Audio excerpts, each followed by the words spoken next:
Hi guys, welcome back to my channel. Hope you're having a great day. Today in Brighton, not very sunny. Lots of rain. Anyway, for today's video, I wanted to make a super easy beetroot soup.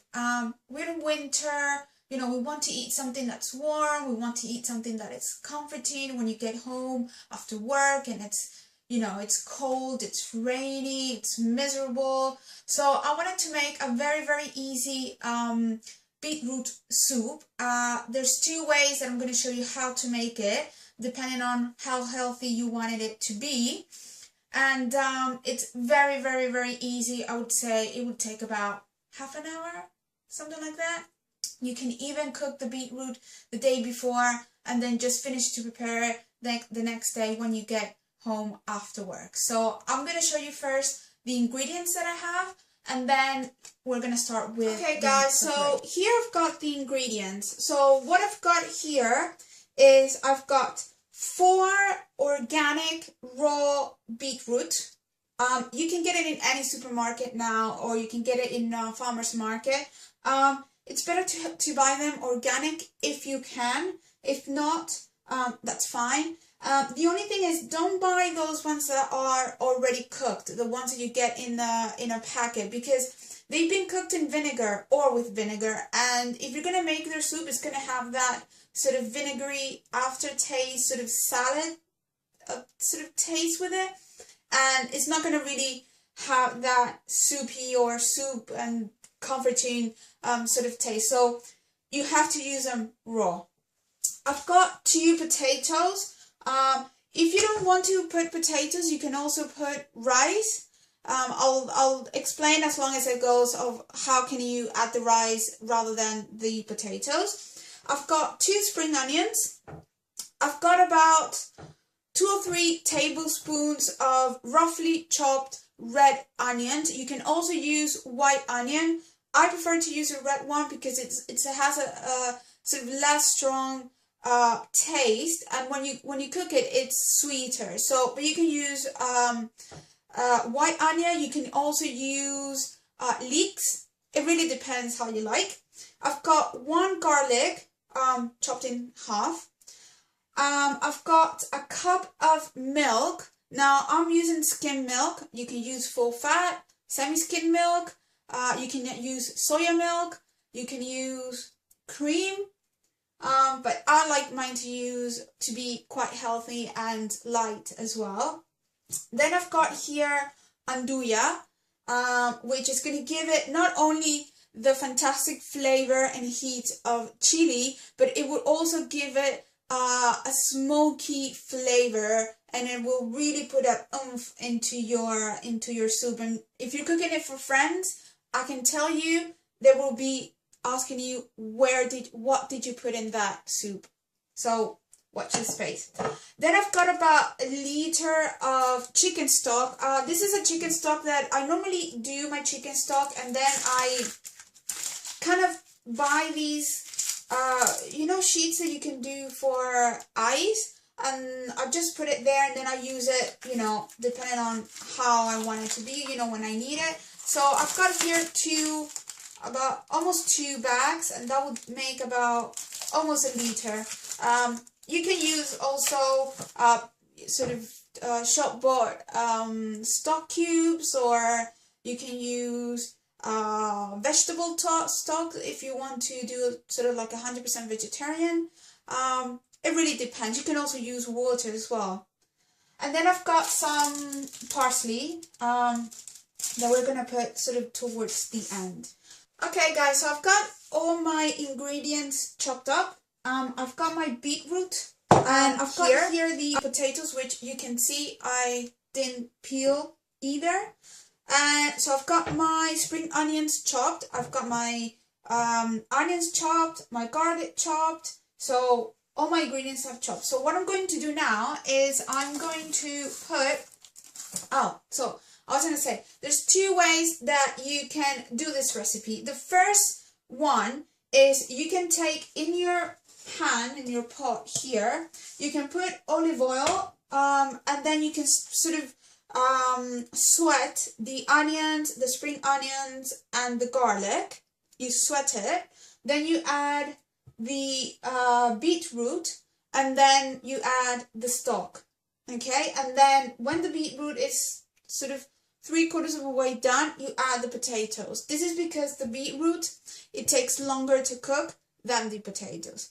The other way you can do, which is a healthier way, and is the way that I'm going to do it today, is I'm going to put the stock directly in the pan, and I'm going to add the beetroot, the onion, the spring onion, and the garlic. So basically, I'm not going to sweat it. I'm not going to brown it, or sweat it with the oil. Okay guys, so I've got here now the pan with my pot, not my pan, my pot, get it right. Okay, with, as I said, I've got the stock, the chicken stock, I've got the spring onions, I've got the onion, I've got the garlic, and I've got the beetroot. So I'm just gonna sort of do that. So you can see there that I've got everything. And I'm gonna leave it to boil. If I see that it's not enough liquid, then I will just put some boiling water. That's fine. Okay guys, so I've got here the beetroot, which has been cooking away for about 20 minutes, something like that. If I show you, I've got a piece of here, and I show you, you can see there, and with a kitchen knife, I've just cut it, and I can see it's cutting fine, but there's a bit of resistance. That says that it's kind of 3/4 of the way cooked. So what I'm going to do now is I'm going to add the potatoes. Now at this point, if you're not using the potatoes, if you're using the rice, you can add the rice. Bear in mind that if you're adding rice, the rice will absorb more liquid. Therefore, you would need to add either more water, you would need to add more stock, because it will absorb the water, and then obviously being a soup, it's not going to be liquid. So just bear that in mind. You can add about a handful of rice. You can use any rice, basmati rice, American rice, brown rice, any rice, and you just go and add it. You know that rice, it will take about 15 to 20 minutes to cook, so roughly that's kind of the time that you need to bear in mind when you're doing with the rice. So I'm going to add the potatoes now.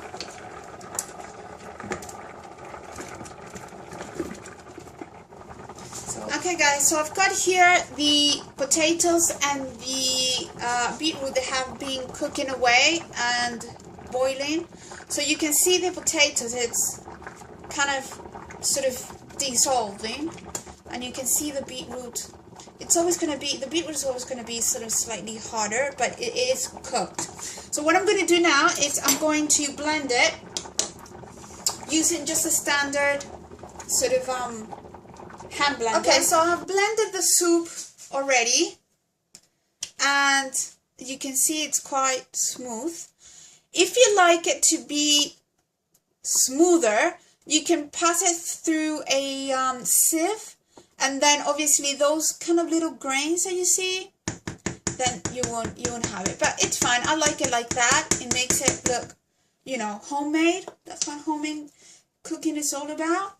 So I'm just going to put it back onto the heat in a very low heat, because I don't want it to boil that much anymore. So what I'm going to add now is I'm going to add the milk.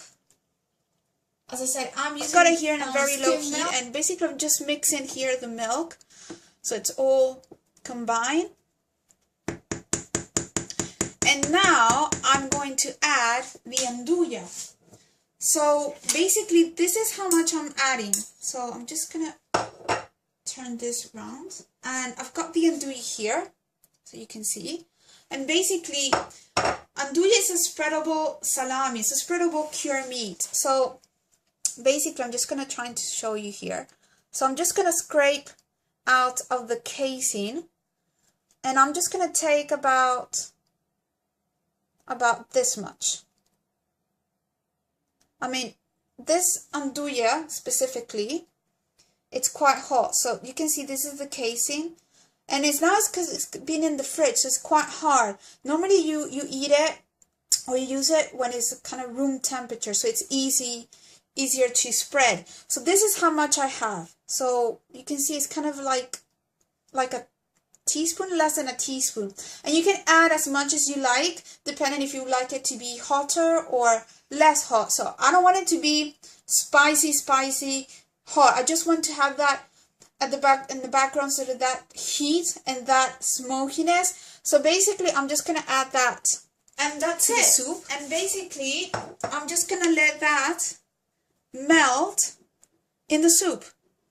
And you won't have any bits and pieces of Nduja, because it will completely melt in whatever you're cooking. So that's the good thing about Nduja. It's such a versatile ingredient that you can use in anything. I mean, now in the UK, people are starting to get to know the Nduja and, kind of using it. And it's because it started with Pizza Express when they put the Nduja on a pizza. And people, I don't know, I've got people that says Nduja, you put it on the pizza and that's it. But such a versatile ingredient that you can put it in anything. You can put it, like I said, I'm putting it in soup.